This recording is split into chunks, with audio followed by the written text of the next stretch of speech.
ഉടമ്പടി ഉപവാസം ഇല്ലേ? അപ്പോൾ ഉടമ്പടി ഉപവാസം ആരും തെറ്റിക്കൊന്നും ചെയ്യരുത് കേട്ടോ.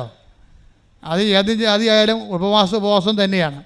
അപ്പോൾ അത് എന്തിനാണ്? സബ്സൈഡ് ചെയ്യാൻ വേണ്ടിയാണ്. ക്രിസ്തുവിലേക്കുള്ള എൻ്റെ യാത്രയിൽ, അത് കൃപയിലേക്കുള്ള യാത്ര. ക്രിസ്തുവിൻ്റെക്കുള്ള യാത്ര എന്ന് പറയുമ്പോൾ നിങ്ങൾക്ക് തെറ്റിദ്ധാരണ ഉണ്ടാകും.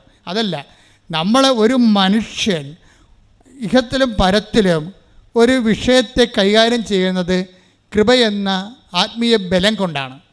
ആ ബലത്തെ സമൃദ്ധിയാകാൻ വേണ്ടിയുള്ള ഒരു ക്രമീകരണങ്ങളാണ്, ആത്മീയ ക്രമീകരണങ്ങളാണ് ഉടമ്പടി നിങ്ങൾ നിർവഹിച്ചു കൊണ്ടേയിരിക്കുന്നത്. അതുകൊണ്ട് തന്നെ അതിനെ ബൂസ്റ്റ് ചെയ്യാനും അതിനെ എൻഹാൻസ് ചെയ്യാൻ പറ്റുന്ന രീതിയിലുള്ള പ്രേക്ഷിത പ്രവർത്തനങ്ങൾ, അതുപോലെ തന്നെ അതിനുള്ള ഉപവി പ്രവർത്തനങ്ങൾ, അങ്ങനെ എല്ലാം ആകുമ്പോൾ നിങ്ങൾക്കറിയാമല്ലോ, ഞാൻ നേരത്തെ പറഞ്ഞു, നിങ്ങൾ ഈ 6 കാര്യമെന്നും പറഞ്ഞ് നിങ്ങൾ കണ്ണാക്കിടേണ്ട കാര്യമില്ല. ദൈവത്തിന് 600 കാര്യം ചെയ്യാൻ പറ്റും. നിങ്ങൾ നടക്കാത്ത വഴികളിലൂടെ നിങ്ങൾ നടത്തും.